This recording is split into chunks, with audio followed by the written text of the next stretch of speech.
আরে যে লোক নরেন্দ্র মোদীর ছবি দিয়ে বিজেপির ক্যান্ডিডেট হয় তার মুখে বাবরি মসজিদের প্রতি শ্রদ্ধা মানায়? আরে মুখপাত্র কি আগে দাদা পরে দাদা বলে আমাকে SMS পাঠাতেন, আমি করিনি।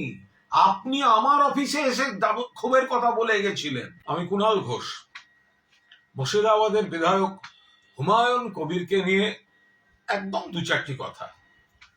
আমি হুমায়ুন কবিরের সঙ্গে কোনো তরজায় যেতে চাই না। যে ঘটনা ঘটছে, আমি আমার তৃণমূল কংগ্রেসের একজন সৈনিক হিসেবে আমি যেটুকু বলার সেই অংশটুকু নিবেদন করেছিলাম যে তৃণমূল কংগ্রেস মন্দির বা মসজিদ এগুলো তৈরির, গির্জা বা যার যার ধর্মে যা আছেন উপাসনা স্থল বিরোধী নয়। কোনো ব্যক্তি বা ব্যক্তিবর্গ তারা করতেই পারে, কিন্তু অন্য কোনো দলের প্ররোচনায় যদি এই ধর্ম এবং উপাসনা স্থলকে কোনো রাজনৈতিক চক্রান্ত বা প্ররোচনার কোনো একটা বৃহত্তর প্লটে পা দিয়ে কোনো ধরনের চেষ্টা হয়, তো সেটা মানুষের কাছে তুলে ধরার কথা আমরা বলতেই পারি। তো মন্দির হবে, মসজিদ হবে, গির্জা হবে, অন্যান্য উপাসনা স্থল যার মনে হয় করতেই পারেন, আগেও করেছেন, তার জন্য কাউকে শাস্তি দেওয়া হয়নি। কেন তৃণমূল কংগ্রেস একটা শৃঙ্খলা ভঙ্গের ব্যবস্থা নিয়েছে, সেটা যিনি নিয়েছেন জানেন। এটা আমি আমার দলের সৈনিক হিসেবে আমি বলেছি। এরপর দেখলাম হুমায়ুন কবির তিনি একটা বীর পুঙ্গবের মতো তিনি আমাকে আক্রমণ বা কটাক্ষ করলেন। ওই যে ওদের মুখপাত্র কি যেন আছে, মনে পড়ছে না গো, কি যেন আছে। তা আমি সাধারণত এই ধরনের লোকদের আমি মুখ লাগাতে চাই না, আমার মানে আমার রুচিতে বাধে। কিন্তু কেউ যদি অকারণ খোঁচাখুচি করতে চায়, মনে রাখবেন নাম তো ভুলে যাচ্ছেন, নামটা মনে করিয়ে দায়িত্বও কিন্তু আমার, কুণাল ঘোষ। ফলে আপনি বলছেন মুখপাত্র কি যেন আছে, কি যেন ঘোষ, বা এরকম এটা কি একটা বলেছেন। তো আমি আপনাদের বলি, যার নাম মনে পড়ছে না বা যাকে একটু লঘু করে দেখাচ্ছেন, এই হুমায়ুন কবির তাকে বারবার ফোন করে তার অ্যাপয়েন্টমেন্ট নিয়ে তার সঙ্গে দেখা করতে এসেছিলেন। হুমায়ুন কবির প্রথমে লিখেছেন হাই হুমায়ুন কবির হিয়ার, ওর নাম্বারটাও আমার কাছে ছিল না, এরপর আমি সেভ করে নিই। তারপরে একটা ফোন, তারপরে আবার একদিন দাদা একটু দরকার ছিল, দেখা করা যাবে দাদা, শুরুতে দাদা শেষে দাদা। এখন নাম ভুলে যাচ্ছ, হুমায়ুন কবির। তারপর হুমায়ুন কবির আমার কাছে এসেছিলেন। আমি আবার বলছি, উনি ওনার কিছু বক্তব্য বলেন এবং ওনার দিক থেকে যা বক্তব্য সেটা ঠিক বা ভুল আমি কোনোটাই সেটা বলতে পারবো না। আমার কাজ ছিল উনি যা বলেছেন সেটা কোথাও কোথাও কমিউনিকেট করা। পার্টি কি ডিসিশন নেবে সেগুলো সব পার্টির ব্যাপার, কিন্তু এটার সঙ্গে মসজিদের কোনো সম্পর্ক ছিল না। এটা একটা সাংগঠনিক বিষয়, ওনার কাকে পছন্দ ওনার কাকে পছন্দ নয়, এবং সেই জন্য তিনি বলে একেবারে দাদা একটু দরকার ছিল, দেখা করা যাবে দাদা, আগে দাদা পরে দাদা, এখন কেন দাদা এইসব কথাবার্তা। তো এতই যখন খোঁচালেন, আমি এসব দেখাবার পক্ষপাতী নই। আপনার স্ক্রিনশট, আপনি আমার সঙ্গে দেখা করতে এসেছিলেন, এখন আপনাকে দেখাতে হচ্ছে আপনি ভুলে গেছেন। তাহলে আমি আবার আপনাকে দেখাই।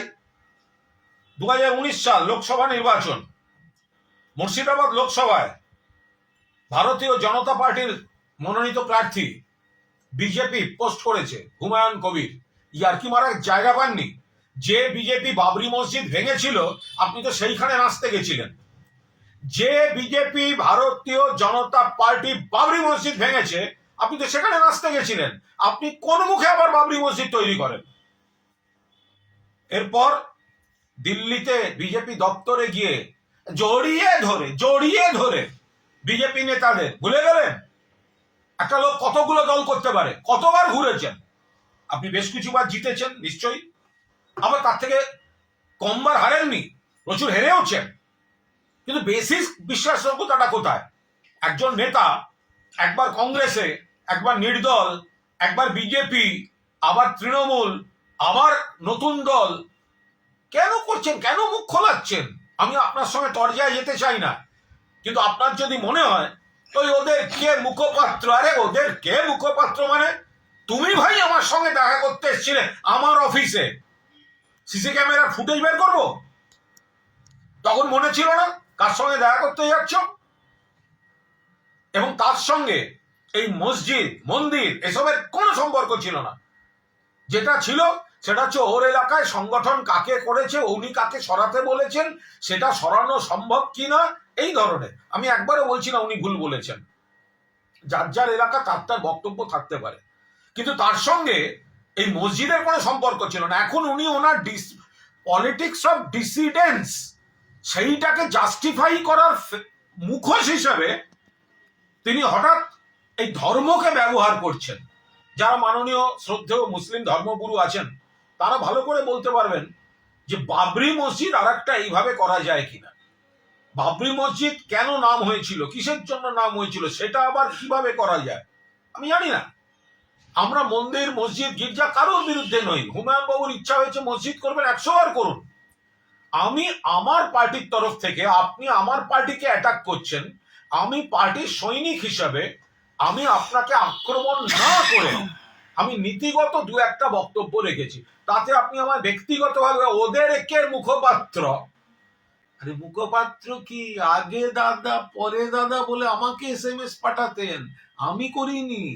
আপনি আমার অফিসে এসে ক্ষোভের কথা বলে গেছিলেন।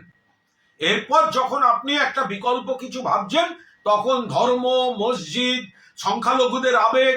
তার কারণ প্রত্যেকবার বিজেপির এরকম একটা ঘুঁটি লাগে। 21 সালেও কয়েকজনকে লেগেছিল, চার্টার্ড ফ্লাইট এসছিল বিজেপির অনেকজনকে নিয়ে যেতে। ভোটের পর তারা বলেছিল চার্টার্ড ফ্লাইট চাই না দিদি, অটো পাঠান, অটোয় ফিরে যাব।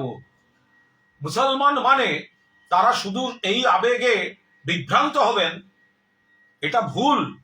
মুসলমানরা যথেষ্ট সচেতন এবং তাদেরকে এই ধরনের বিভ্রান্ত করার চেষ্টা করা, আপনি ছোট করছেন তাদের। আমি আবার বলছি আপনার কাজ আপনি করুন, আপনার সঙ্গে কোনো তরজা আমার রুচি বিরুদ্ধ। আমি পলিটিক্যাল লাইনে আমার পার্টির কথা আমি বলবো।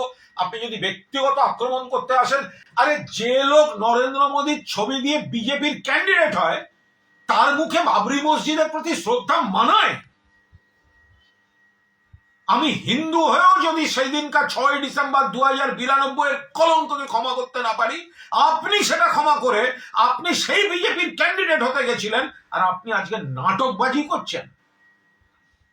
যাই হোক, যা করবেন আপনি, আপনার ব্যাপার। শুধু আমাকে যদি ভুলে যাওয়ার ভান করেন, আমি আমার মাঝে মাঝে আমার না মনে করিয়ে দেওয়ার আমার বিরাট একটা শখ কাজ করে। ঠিক আছে রোমান ভাই, দেখা হবে।